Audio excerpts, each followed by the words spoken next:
Welcome to the Mormon Faircast.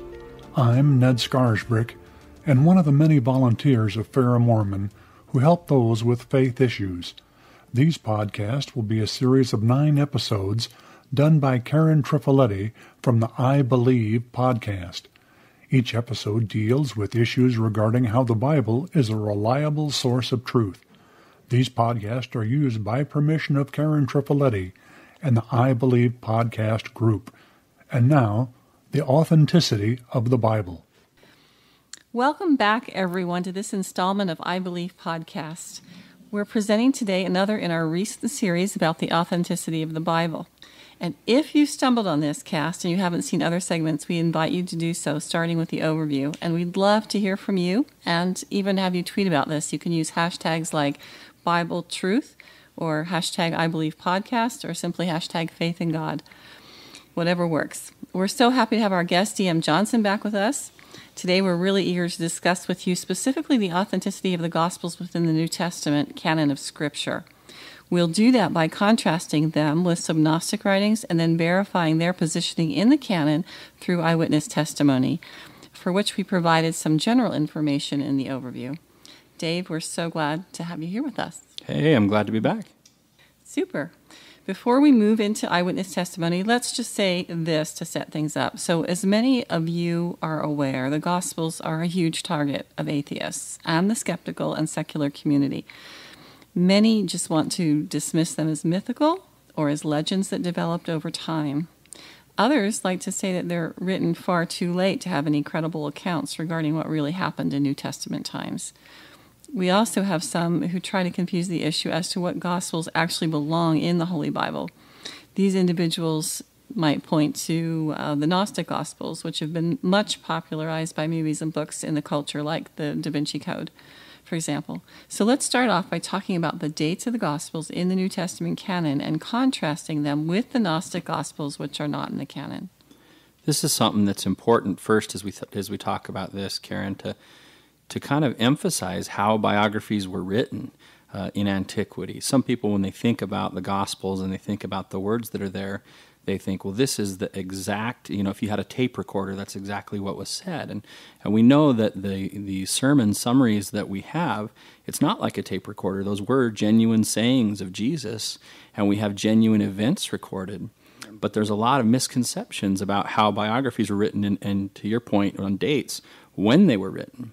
So one of the things that's important to look, we've been doing a lot as we go through these casts, hey, what would non-scriptural accounts do? And so if you contrast biographies and we look at, for instance, some of the more famous biographies of Alexander the Great are written 400 years after Alexander. And so by contrast, a really good case can be made, that we have these Gospels, some people think as early as before 70, and the latest people have, John at 90 or 95. So if we look at it and just contrast from that perspective, we have accounts where witnesses would still be alive. And just quickly, that case for being written before the year 70 is because we know that the temple was destroyed then, and that was prophesied throughout the Bible. And so we know that if that was the case, that they were written afterwards, a lot of people think, well, certainly they would have mentioned that. And so a lot of people think it was before then. But either way, we know by contrast to these other writings that they were actually written quite early in comparison. And we also, some people will say, well, isn't it anonymous in the text, within the text itself? Luke doesn't refer to himself as Luke and things like that. And they'll try to say, well, they're anonymous. And it's important to think that, it was common back at the time. Plutarch, we have 50 biographies that survive, which were written by him, and he never refers to himself in the text. But people, as we've talked about, they almost want to apply a ridiculous double standard when the Bible is involved with these kinds of things. But in fact, exactly, yeah, that's how people did. And so even if we accept that liberal dating, which, you have Mark at 60, Matthew at 70 to 75, Luke somewhere maybe in 75 to 80, let's say, and John 90 to 95, you'd still have eyewitnesses alive. And that's why the dates matter. Some people, they hear, well, why does it matter when it was written? It matters because if it was written, hundreds of years later, you don't have that eyewitnesses that would be there. And so there's an interesting story about P52. We've talked about that before, and that is the oldest piece that we have that's currently cataloged. and it's a fragment of John's gospel. And it's fascinating because when that was discovered, before that, the Christology in the Gospel of John is very high of what they say about Jesus. And so it was the main target of the four, and people were trying to date it, way back late in the 2nd century and so on. And when they found it, they sent it to 4 different paleographers who confirmed that no, this was written, in early, after 100. Some people will say up to 125 A.D. And even one of them said, no, I think this was written in the 90s. Mm-hmm. So therefore, since it was a copy, we know that John was far before that. And so if we stay intellectually consistent, which is a theme I try to do as we look at this, to say that, if you wrote it down 30 years later would be ridiculous, you need to take a step back for a minute and say, what if we were talking to a Vietnam vet? That would be about like the Gospel of Mark. Mm-hmm. That wouldn't be ridiculous at all for him to write a memoir of what happened, especially if he had a group of people and he'd been telling these stories of what took place. You wouldn't even dare say, well, you don't really know what happened, Mm-hmm. And so if we think of it that way, to a vet of World War II or Vietnam, it makes perfect sense that they could be accurate accounts. Thank you. It puts it right in perspective. I think it's also good to reflect as we go through this, Dave, on some of the other prior podcast content as well. These Gospels just include a multitude of things you just would never make up. We talked about that a little bit before. And if you haven't seen the cast on the principles of embarrassment and enemy attestation, you might really want to check that out. We also spoke before about significant archaeological findings, which, though we said they're never shared to prove truth, on their own merit, they do give really strong evidence that corroborates with what we have in Holy Writ of the Bible. And, we don't see that same kind of evidence around the Gnostic Gospels. So I think that most people are at least roughly familiar with the main themes of the Gospels of Matthew, Mark, Luke, and John. That is, that they center around and focus on the life, death, and resurrection of Jesus. So let's take some time now and just dive into some of these Gnostic texts by contrast, as we talked about earlier. And some of you might be unfamiliar with them or may just find it interesting to note how different they really are. So Dave, would you first please just define Gnostic for our audience and then go over some passages of those Gospels at a high level of content before we start contrasting the evidence that actually points to them being written at a much later date? Yeah, that would be good for us to do. And so Gnostic or Gnosticism comes from the Greek word gnosis, which basically is like a special knowledge. And so the concept behind these Gnostics is that they felt that salvation came through an understanding of the true meaning of teachings or by obtaining this special or certain knowledge. And so the Gospel of Thomas, is of a literary genre. It's considered a Gnostic writing, and it's also what some people would call a sayings gospel. And so it consists of 114 sayings that are supposedly attributed to Jesus.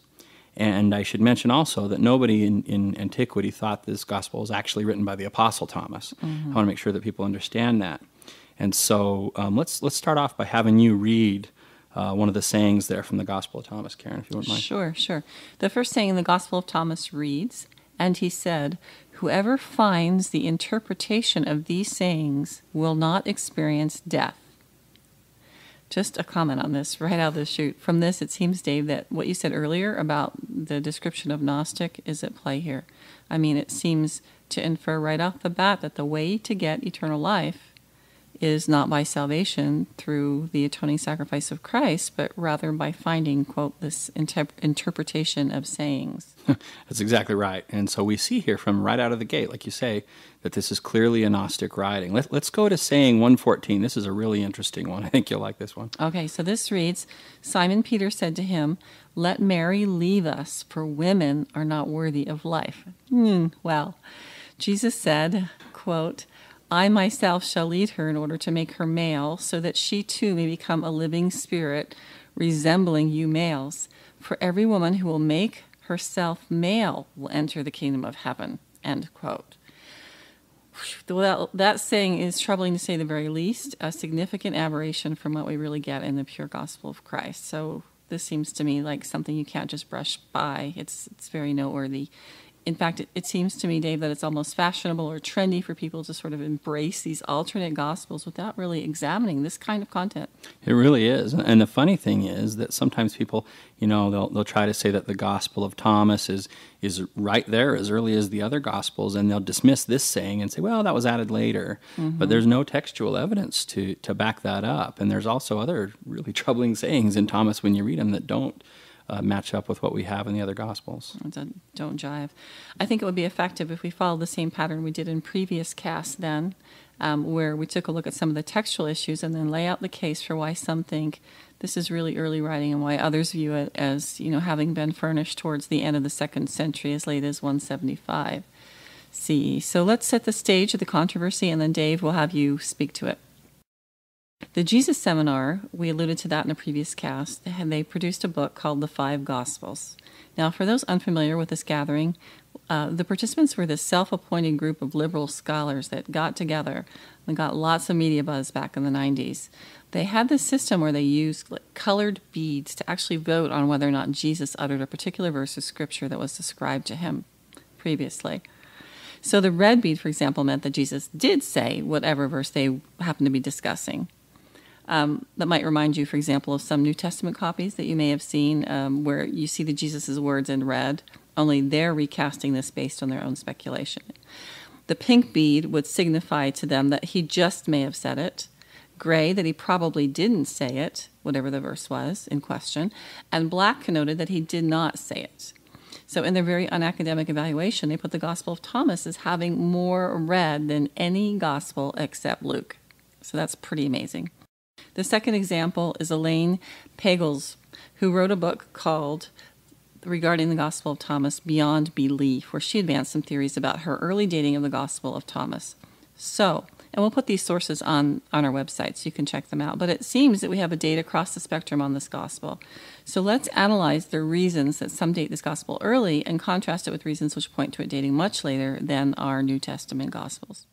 Yeah, and we mentioned that we would go through this because most of the Gnostic writings, it's clear-cut. It's really later, and there's some different schools of thought on this. With regard to the Gospel of Thomas, some of the people think it's early for the following reasons.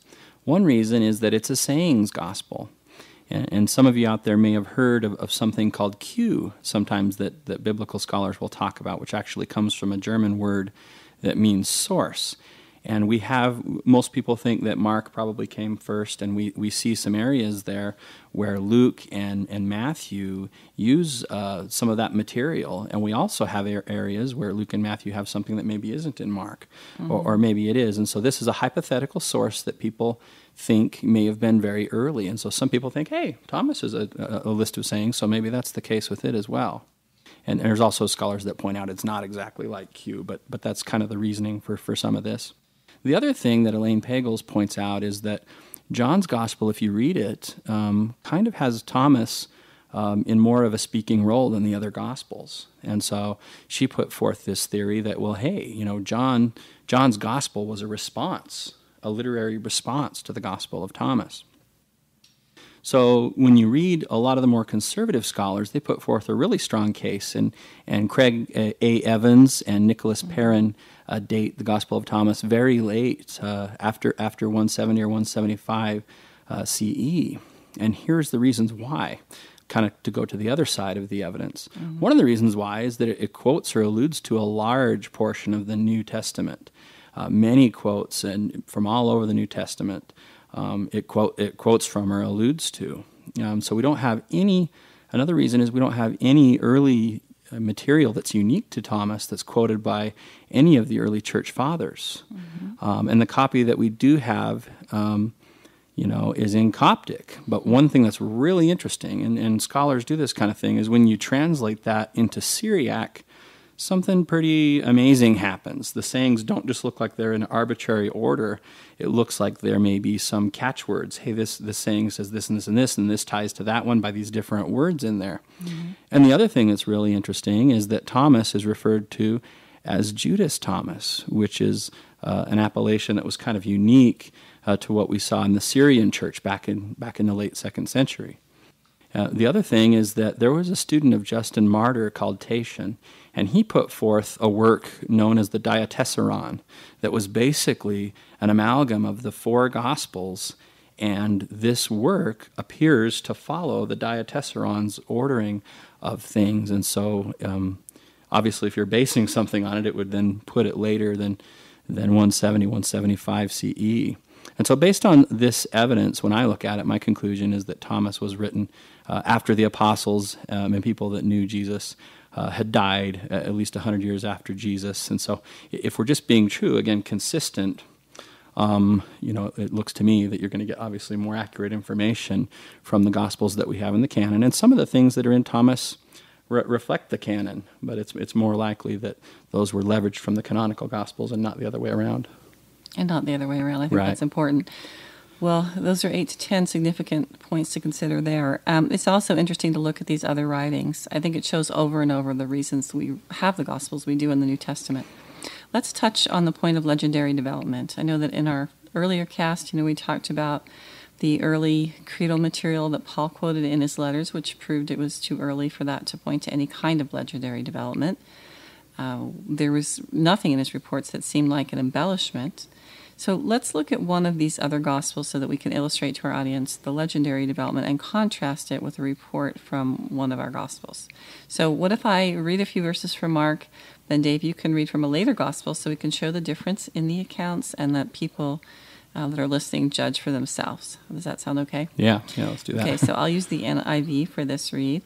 But when they looked up, they say that the stone, which was very large, had been rolled away.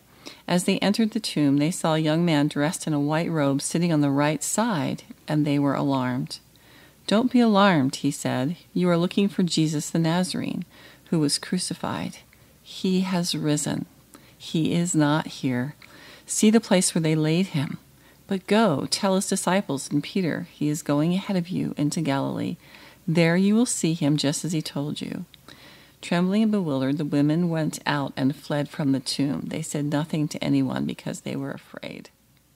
Okay, so as I read this, it's actually a pretty sober and straightforward telling of history, but let's contrast it with one of the other so-called Gospels, thought to be written later, so we can get that contrast in our minds. Dave, do you have a passage you would like to read to illustrate that? I do. Let me give a little bit of background about this for those listening. So this passage I'm going to read is from something that's commonly referred to as the Gospel of Peter. And it was found in the 1880s in Akhmim, Egypt. And in the codex inside, there was a coffin of a Christian monk who died in the 9th century, and they found this codex in there. And in there were several writings. We had something called the Apocalypse of Peter. There was also some other writings, including there was an account of St. Julian from the Byzantine era. And there was a gospel in there that didn't have a beginning or an ending on it. And Peter appears in that gospel and he narrates it. And so because of the fact that it was found alongside the Apocalypse of Peter, it's often referred to as the Gospel of Peter. And so archaeologists thought that that probably was the Gospel of Peter that the early church fathers, like Eusebius and Bishop Serapion, had warned was falsely attributed to Peter. So people didn't think that it was legitimate or that Peter had written it. I want to make that clear for people. In fact, we don't know for certain that it's a copy of that same gospel they alluded to. But I'm just going to read for that for a minute, and you can contrast it with, if you're listening to what Karen just read. This is really interesting. So here we go. "In the early morning, as the Sabbath dawned, there came a large crowd from Jerusalem and the surrounding areas to see the sealed tomb. But during the night, before the Lord's day dawned, as the soldiers were keeping guard 2 by 2 in every watch, there came a great sound in the sky, and they saw the heaven open and 2 men descending, shining with great light. And they drew near to the tomb. The stone which had been set on the door rolled away by itself and moved to one side, and the tomb was opened, and both young men went in. Now when the soldiers saw that, they woke up the centurion and the elders, for they also were keeping watch. While they were yet telling them the things that they had seen, they saw 3 men come out of the tomb, and of the 2 that were sustaining the other one, a cross following them. The heads of the 2 they saw had heads reaching up to the heaven, but the head of him that was led by them went beyond heaven. And they heard a voice out of heaven saying, 'Have you preached to them that sleep, And the answer was heard from the cross was yes. So here we have the tomb surrounded by a massive crowd of soldiers, two figures that their heads go all the way up to the clouds, and then Jesus' head is up above the clouds, and then we have a talking cross. So it's pretty interesting stuff that you got. Yeah, really. When you contrast it back to back like that, I think, audience, you can answer for yourselves. We're taking you right to the text here, and it's just, it's pretty obviously conclusive which gospel really has the legendary development. I know that some people also try to say, when thinking about the Gospels, that it's written like myth. I just like to share a quote here from C.S. Lewis about just the literary style of the Gospels. I should say, in the way of reminder to our listeners, that C.S. Lewis was once an atheist. He became converted to Christianity, obviously knew a fair bit about literature. He was such an accomplished author. Well, here's the actual quote. "All I am in private life is a literary critic and historian. That's my job. And I am prepared to say, on that basis, if anyone thinks the Gospels are either legend or novels, then that person is simply showing his incompetence as a literary critic. I've read a great many novels, and I know a fair amount about the legends that grew up among early people, and I know perfectly well the Gospels are not that kind of stuff," end quote. I just love that quote by Lewis. And it's interesting to think back at our cast where we actually talked about the criteria of embarrassment. The New Testament it's just not the way mythology reads, is it? That's right. I love C.S. Lewis, and he still, to this day, has such a huge influence with some of the things that he wrote. And I want to talk for just a minute, Karen, about some of the things that would be near impossible to get right by accident.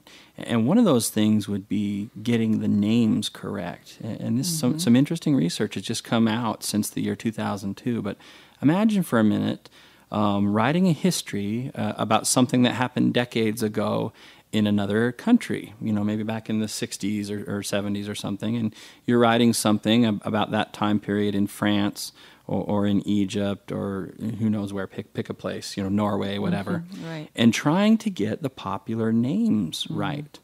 And, my mom is a school teacher, and she's always talking about, oh my God, this year I got 7 kids with the same name, and how these names, change. And one thing that's really fascinating is this research that's come out on names. And what they've done is they've taken all of the names from historians, from all the writings at the time, from all of the engravings, all of that evidence, and rank them so that you can see how popular. And when you stack it up against the New Testament, it's absolutely fascinating. Love that. So in Wikipedia, if you go to look up a name, sometimes you'll say, well, do you want the poet? Do you want the athlete? Do you want the singer? They call it disambiguation. And in the New Testament, we see that as well. We see with common names, they do that. And with rare names, they don't. So for instance, the most common name in that era, in that part of the geography, was Simon. And so you see Simon Peter, Simon the leper, Simon the Canaanite, Simon the tanner. There's always a qualifier because it was such a common name. Those are not accidents. Yeah, those are not accidents. And then you see other ones where it's not common and they don't do that. And even Jesus, of Nazareth, who was crucified. Later we hear about Bar Jesus. There's other, and so it's very fascinating. Other times sometimes they'll put a qualifier of their father's name. Sometimes it might be their job or their occupation. Sometimes it may be the hometown. And so we see those kinds of things. And if you take them and look again at the New Testament and the writings that are outside of the New Testament, it's just fascinating. And so, for instance, the top 2 names outside of the Gospels, 15.6% of men had those top 2 names. Inside the Gospel in Acts, 18.2%. Really closely. If I take the Gospels and Acts, the top 9 men's names, outside of them, I have 41.5%. Inside the Gospels and Acts, 40.3%. So you can see it's exactly legitimate with things that are going on. If I take the top woman's name outside the New Testament, it's Mary. The top woman's name inside the New Testament is Mary. And so this is just more evidence that shows in favor of the Gospels. You wouldn't get that right if you were guessing. And there's all kinds of other research that has come out along these lines. Everything from the trees that are mentioned and all these different kinds of details about cities and geography that you just wouldn't know if you weren't an eyewitness to this. Love that. Love the rich internal consistency. Yeah. Right? I know one of the common things said by the skeptical community out there about the Gospels and the New Testament in general is that the writings emerged kind of as a conversation does, when you're playing the telephone game that we're all familiar with, because we know that many things were preserved by oral tradition before they were written down. So the argument kind of goes that just like in that game you played when you were little, where you have a circle and you start to whisper a secret to the first person and they pass it on and on and on to the end person. The end message is usually nothing like what was said originally. I know that talking about this in one of his books, Bart Ehrman, who's probably the most popular skeptical scholar of the New Testament in the country today, and we've referred to him in the past cast, said the following. So listen to this quote. "What do you suppose happened to the stories about Jesus over the years as they were told and retold, not as disinterested news stories reported by eyewitnesses, but as propaganda meant to convert people to faith, told by people who had themselves heard them fifth or sixth or 19th hand? Do you or your kids ever play the telephone game at a birthday party?" Well, there it is. So as I said, I've seen a lot of skeptics put this forward, and I thought it would be good for our listeners to hear the reasons, Dave, that this probably isn't a very good analogy in terms of what really took place with regards to our New Testament. Can you speak to that for a minute? Yeah, and as you said, a lot of skeptics will use this, but a lot of scholars have shown why this analogy is flawed. And so first thing we need to remember is this is how Jewish people passed on sacred tradition. These weren't trivial things that they were relaying. And the other thing to think about is when you think of the telephone game, the kind of the whole purpose why the game is fun for kids to play is to skew the message. You deliberately do sometimes. Yeah, you deliberately do it. And the other thing, if you think about how it's different, is in that game, it's said only once and it's whispered. Whereas when we have the transmission of the New Testament, of this oral tradition, it was repeated over and over, and it was in public. It was in front of a lot of people where it could then be corrected.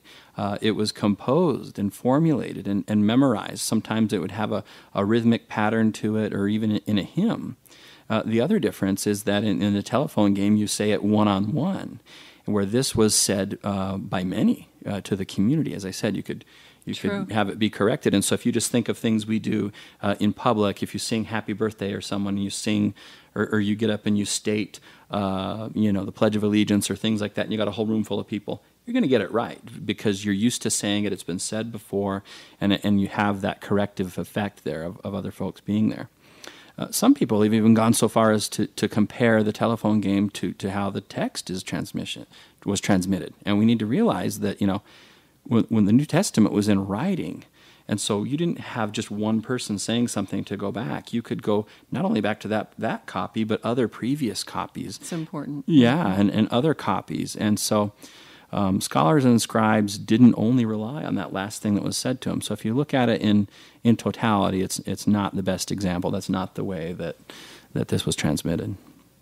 Thank you for that. I know lots of times the argument against the Gospels which people set forward to is the calling out difference in details mentioned within the Gospels. Some people call these contradictions, right? But think about this. I recently read the book Cold Case Christianity by J. Warner Wallace. I really liked how he talks about what constitutes good evidence and how he compares it to some of the cases he actually worked on as a detective. It's a good read for anybody that's interested. But it's quite obvious that when you think about it, that with witnesses, you do expect independent testimony, right? So you expect to have some different details or at least different emphasis by different individuals. Otherwise, you don't really even have independent testimony, do you? So, as Wallace points out, it would be considered collusion in a court of law if people just got up and said the exact same thing, describing it the exact same way, right, Dave? Right. And, to me, this comes back to being consistent with how we treat ancient history. And so if we took, for instance, the Great Fire of Rome in antiquity, both Tacitus and Suetonius, they talk about this, but the details are very different from these historians. In fact, you can't even harmonize them. But no historian in his right mind would act like the Great Fire of Rome never happened. There's no way they would do that. And so it'd be totally unreasonable to make that kind of a conclusion. And so the Gospels are ancient documents with independent detail, and we would expect them to have independent detail. And so we need to treat it the same way we would with these other accounts. And as we're going to see in a later cast, sometimes those independent detail actually lock together and stand up in 3D and actually make a stronger case. And so, for instance, there's times where you may hear somebody say, hey, in this gospel it talks about one person who was healed, and this other gospel talks about two people. You know, we're sitting here, and if I said, hey, that time when I was at your house, it doesn't mean there's not another person here doing the sound. You know, that's not a contradiction at all. But when you talked about it, you may refer to it that way. And so we also have things, if we take, for instance, the burial of Jesus by Joseph of Arimathea.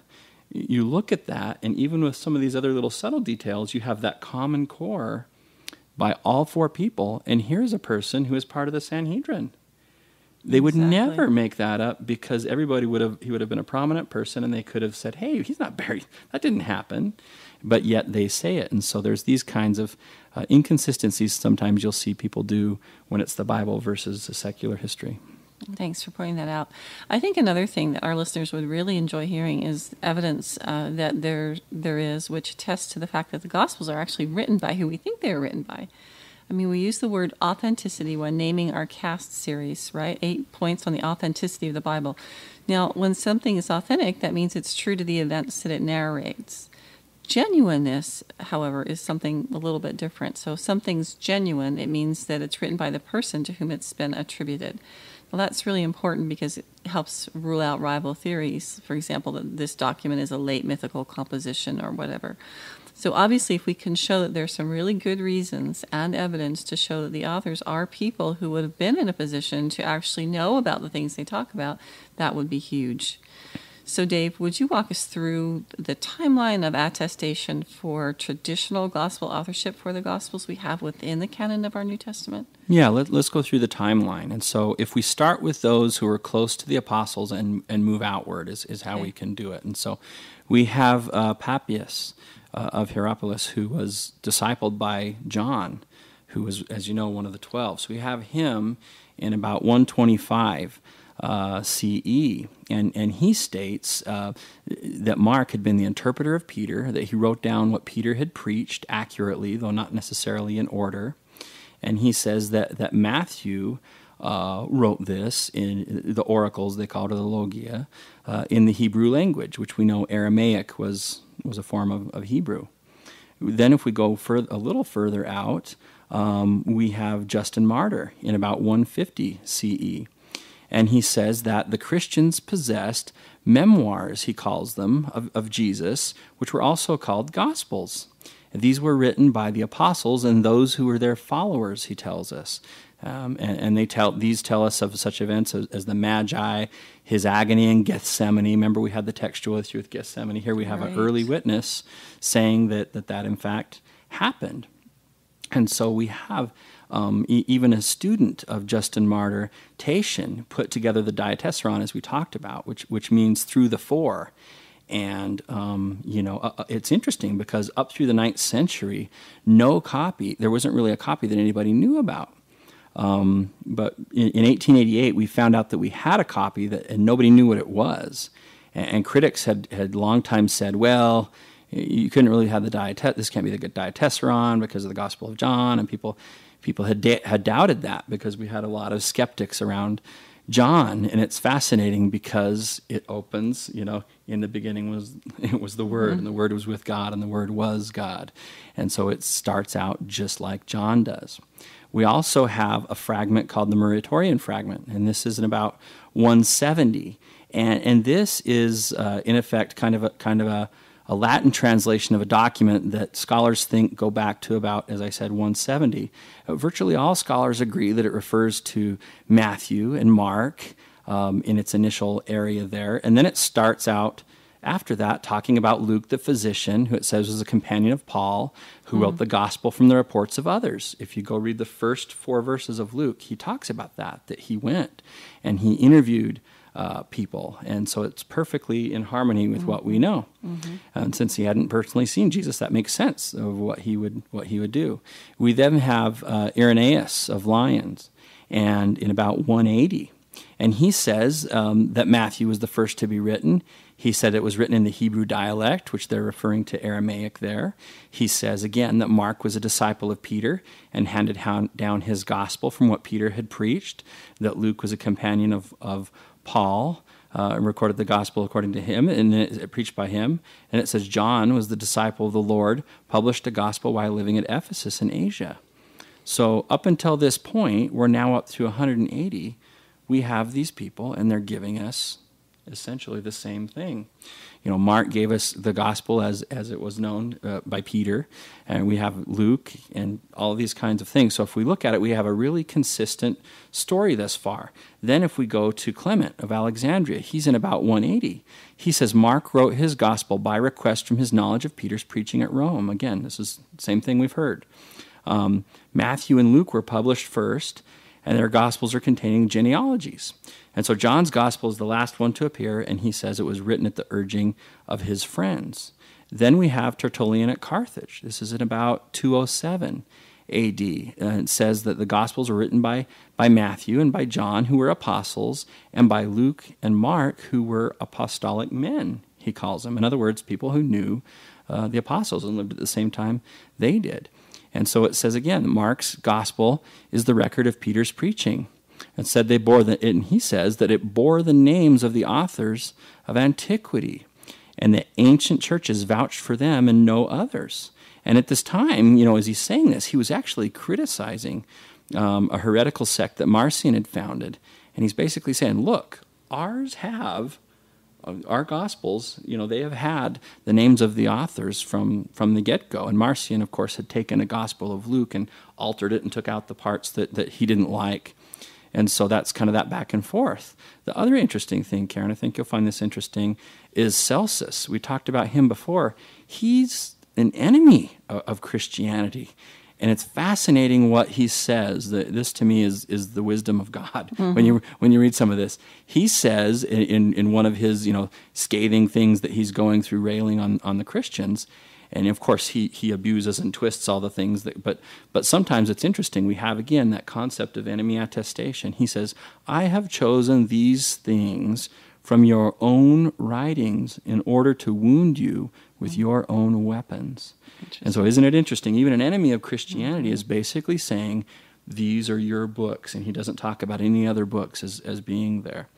And so if you think about this for a minute, we've just walked through the timeline of somebody who knew the Apostle John all the way out. Here we're clear out in 207 with what we just read from Tertullian. It's interesting that we have a few things at play here. The attestation we have is significant, it's early, it's consistent, and it's geographically diverse. If you go and you look at these different people and where they were saying this, they were basically on the four corners of the empire at that point. And so this wasn't just one person that said it. And so there really is no rival tradition. This was coming from all over the empire and was attested from early on all the way down. That's a potent package, I think, for our audience to consider. I'm hoping that scales are falling from some of our skeptics' eyes as they consider this and all of these cast together, and then can prayerfully consider also the divinity of the New Testament Gospels. It's also interesting to point out that we have letters from the early church fathers like Polycarp and Ignatius. These letters also use parallels from the Gospels. And it just seems like, again, we talked about this, but if you wanted to make something up and you wanted to get a following, you would choose Peter, James, and John, and maybe Andrew. But you'd never make up a Luke or a Mark as authors. Luke is barely mentioned in the New Testament. You talked about the reason that he reported on others' experiences while he was a companion of the Apostle Paul and while he interviewed these eyewitnesses. But he was not in the Quorum of the 12, for example. And then when you think about Mark was basically giving Peter's account, which we know from history. But why on earth would you make up that Mark was the author? Right. So, and he again is mentioned rarely in the New Testament and had a little bit of a falling out actually with the Apostle Paul. So if you think about that, Matthew, well, yes, he was part of the 12, but he would have been very low on the social ladder, so to speak. He was a tax collector. And we all know how the tax collectors were viewed, back in the first century, right? So there's no logical reason that somebody would choose him from the list of apostles to just attribute a book to. So with the exception of John, you really wouldn't have a case or reason to attribute these works to these men if they didn't write them. You just wouldn't invent the authorship because you wouldn't have gotten much mileage, frankly, out of that claim. So the most logical reason to have their names attributed, it seems to me, is because, as Davis expressed so well, they are in fact the ones who wrote them. Could you talk about, Dave, the first person really on record who came forth and challenged the traditional authorship? Yeah, the first person whose name we know who challenged the authorship was someone named Faustus. And Augustine, we have Augustine responding to Faustus. And it's interesting to just take a minute and realize when this is happening. This is happening roughly 400. So again, we went through our timeline, clear from the Apostle John all the way through. And now it's 400 before we have someone whose name we know challenging the authorship. And that's significant. That would be like me now challenging, hey, we don't really know who wrote the Declaration of Independence, even though we've all known it's been passed down by attestation all the way. So that's significant, first of all, that it's that long before somebody comes forth and says that. And it's interesting because as Augustine is responding, he says something that's really interesting. The argument he uses, he says, why does no one doubt the genuineness of the books attributed to Hippocrates? And for those of you out there, if you've never heard of Hippocrates, he was a famous physician. When a doctor goes and takes the Hippocratic Oath, that's the Hippocrates we're talking about here. He basically saying, why does nobody doubt that? And then he says, because there is a succession of testimonies to the books from the time of Hippocrates to the present day, which makes it unreasonable. He basically just says this is unreasonable, either not or hereafter to have any doubt on the subject. And then he says, how do we know the authorships of Plato, of Aristotle, of Cicero, of Varro, and other similar writers? But by, and he calls it the unbroken chain of evidence. Mm-hmm. So he basically points out this double standard stuff that we've been saying. Look, does anybody do this with other works? This has been attested all the way throughout, and he calls it an unbroken chain of evidence. Love that. Well, I wanted to just quote something I think is very telling, too, from Justin Martyr. And this is the quote. And on the day called Sunday, all who live in cities or in the country gather together to one place, and the memoirs of the apostles or the writings of the prophets are read as long as time permits. End quote. This just seems to show just how these documents were treated by the early church. And it shows that, for the Gospels to be read as scripture in weekly services, they had to have been extremely highly regarded and known very well by Christians throughout the world. I think it's good, too, for us to remember what was touched on in a prior cast, that Polycarp wrote a letter in which he referred to well over a dozen books from the New Testament. I mean, there really are all kinds of different evidences coming together that support a biblical Christian faith. Dave, I would like to end our cast with a scripture I think is fitting, since the cast is talking about eyewitnesses, and this comes from 2 Peter 1:16. And it's this, quote, "For we have not followed cunningly devised fables when we made known unto you the power and coming of our Lord Jesus Christ, but were eyewitnesses of his majesty." End quote. I think it's really important for us to state that there's such good reason for us to have faith in Jesus Christ and in the Holy Bible. Thank you so much again, audience and Dave, for joining us on the special edition of the I Believe podcast. Thank you, Karen. If you like this podcast, you can help support it by subscribing to it in iTunes or writing a review. Post a link on your blog or Facebook page. As always, the views and opinions expressed in this podcast may not represent those of the Church of Jesus Christ of Latter-day Saints or that of Fair Mormon. Thanks for listening.